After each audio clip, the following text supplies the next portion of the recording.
Hi guys, it is Tamara. Thank you so much for coming back to my channel. Welcome back. Today we're going to be talking about a type of trauma treatment that you guys may have never heard of, and it's called stress inoculation treatment or training. All right, so we're going to start the month of March by talking about treatment tools for trauma.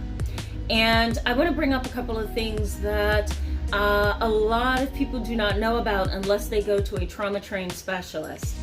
These are techniques and tools that you can actually find in your own community. And you can actually look them up on websites like goodtherapy.org and psychologytoday.com. You can click on Find a Therapist, and you can actually add in the various treatments that I'm going to be talking about over the month of March to find therapists who specialize. So we're just going to go ahead and get started, okay? So thank you so much for coming back to my channel for those who are subscribed. And for those who are new, I encourage you to hit the subscribe button so you can stick around with us and be a part of our growing and validating community. The benefits for you in today's video is I'm going to talk about stress inoculation therapy as a treatment tool for trauma. So let's just go ahead and jump in, all right? So we have this model of stress when we talk about trauma.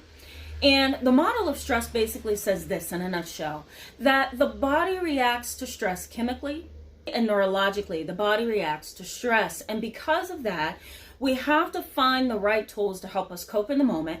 We have to find the right tools to help us manage our emotional reactions. You guys are well aware of the term that I constantly use on this channel, and it's called central nervous system dominance. And basically the idea behind that is that your body is triggered to respond to stress when it really doesn't need to, right? Your body is constantly, because of your trauma, in the zone of fight or flight. And so because of that, your body reacts to triggers in the environment in almost like a hypervigilant way, right? Your system is constantly like searching out where stress is. And the moment it gets this little small signal that stress is likely, it goes off, right? It's kind of like an SOS flag that goes up when the body begins to identify and sense stress coming on, whether it's, real or perceived. So central nervous system dominance is part of that, that stress reaction process. So you get this chemical reaction in your body, right? Cortisol is released in the body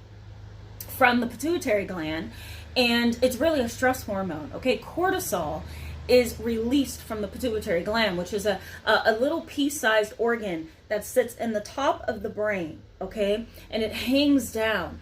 And stress hormone seeps out of there, and it begins to run through the body, and it triggers a cascade of chemical processes that starts the fight or flight process, okay? Or starts that central nervous system dominance.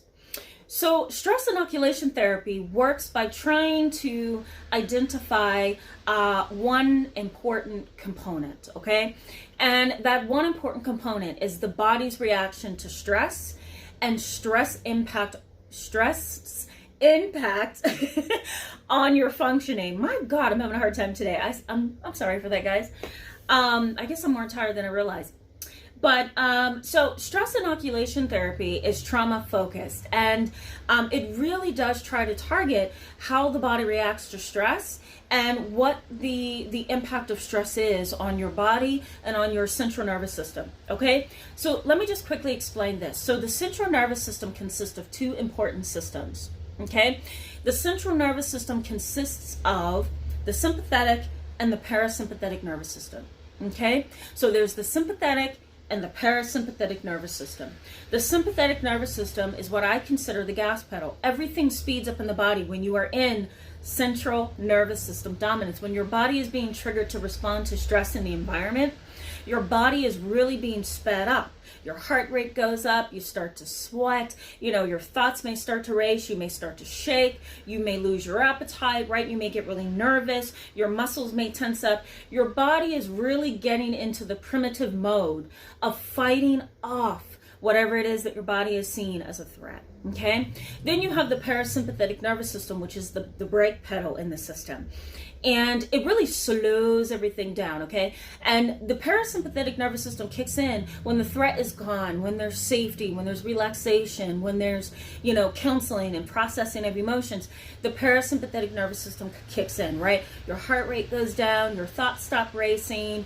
You really start to get this you know, handle on things a little bit better. You're not as overwhelmed and emotionally stressed out as you would be otherwise. Okay, so these two systems are extraordinarily important, the sympathetic and the parasympathetic nervous system. Stress inoculation therapy targets that system. Okay, and what it's trying to do is figure out, how do we put a coping skill or a stress mechanism in place so that stress does not overwhelm the individual and trigger PTSD symptoms. All right, so let's go over this together. Okay, I have some notes to kind of keep me on track, and I want to just give you an overview of what stress inoculation therapy is. Okay, so there are 3 stages to stress inoculation training. The first stage is identifying the body's reaction to stress and how it's impacting your functioning, right? Your ability to function in daily life, and that's called the info provision stage, the information provision stage. Okay, and that's the stage where the provider is going to get all the information that they need about how your body reacts, you know, how your body reacts to stress and trauma.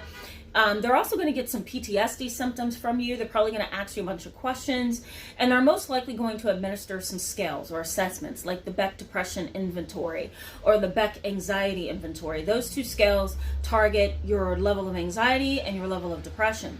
But they may also ask some questions about how you're leading daily life and how you're dealing with stress in your daily life. Okay, so this is really, again, the information process of stress inoculation training. Okay, the second stage is to learn relaxation and self-regulation skills, and that's called the acquiring skills process, or the acquisition stage. And the idea behind stage 2, the acquisition stage, is that you're going to develop coping skills, to combat stage number 1, which is how your body reacts to stress. So you're going to learn coping skills and you're going to learn self-regulation skills. How can I identify the very tools that are going to help me reduce my stress? Okay, and you know, there's one particular tool that I hold on to for dear life, and I use it with all of my clients, my patients, because I see that it's helpful, and it's called cognitive restructuring. Cognitive restructuring, and I'm going to teach you guys that in the next video, so stay tuned. All right, the next stage is learning coping skills and self-statements, and this is called the application and practice stage. And what you're doing in this stage is figuring out how to apply what you've learned in stage 2, right? And how to really make stress inoculation training a part of your daily life to combat those stress reactions that your body goes through. Okay, now learning self-statements is really learning positive and balanced self-talk, right? Because we all have negative self-talk. I know I do. Before I do a YouTube video, this is some self-disclosure. Before I do a YouTube video, I often think, okay, what am I going to talk about today and what's likely to help? But what if it doesn't help all my prescribers? My Lord. What if it doesn't help my subscribers? What if I don't give them what they're looking for? Or, you know, what if I make a mistake here? Or what if I forget what I'm trying to say? And I don't do that as much anymore, but I did when I first started doing YouTube clips. I've always been really comfortable in front of an audience, but there are times when I start getting into my own head and I start thinking, I don't know if I can do this, you know? This may not be my best day, or I may stutter a little bit, or, you know, so so learning our self-statements is essential, because if we don't know how we talk to ourselves, we're going to get lost, and we're going to get depressed, and we're going to get anxious, and we're going to lose track of who we are and what we're on this earth to do, right? So stress inoculation training really tries to help you apply what you know and what you've learned in stage 2, and then it helps you identify those self-statements, okay? Now, the other thing that stress inoculation training is looking for is 2 types of stressors, okay? 2 types of stressors.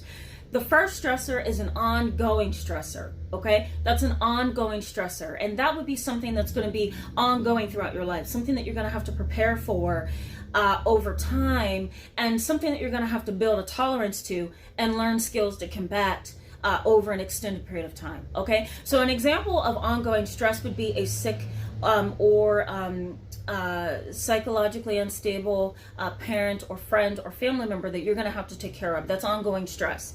Having a boss that's a narcissist, okay, that's ongoing stress that you're going to be dealing with.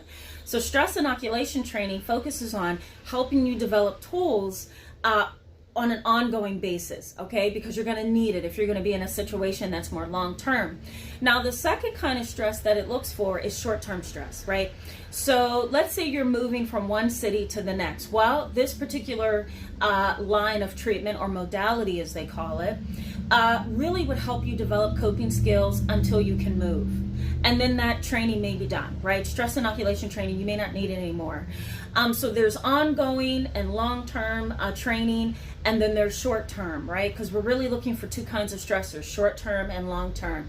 And depending on what kind of stress you're dealing with is going to determine how long you're going to need stress inoculation training. Okay, so stress inoculation training is really important for those who are struggling with post-traumatic stress disorder. It is helpful in the sense that it focuses on giving you psychoeducation, which is education about what's stressing you out. The second stage is that it's going to help you develop self-regulation and coping skills. And then the third stage is that it's going to help you apply what you know. Okay, I'm going to post some other articles in the description box below on stress inoculation therapy for you. I hope they're helpful. Let me know what your questions are in the comment section below regarding stress inoculation therapy. If this was helpful, also let me know. We're going to continue to talk about various trauma treatments that are available and practical to you. So thank you so much for being with me, guys. I will see you in the next video. Bye-bye.